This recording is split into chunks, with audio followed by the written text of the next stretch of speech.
அதை அறியாமல் விடமாட்டேன், அதுவரை உன்னை தொடமாட்டேன்.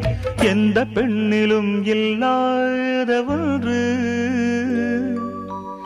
ஏதோ, அது ஏதோ அடி ஏதோ உன்னிடம் இருக்கிறது.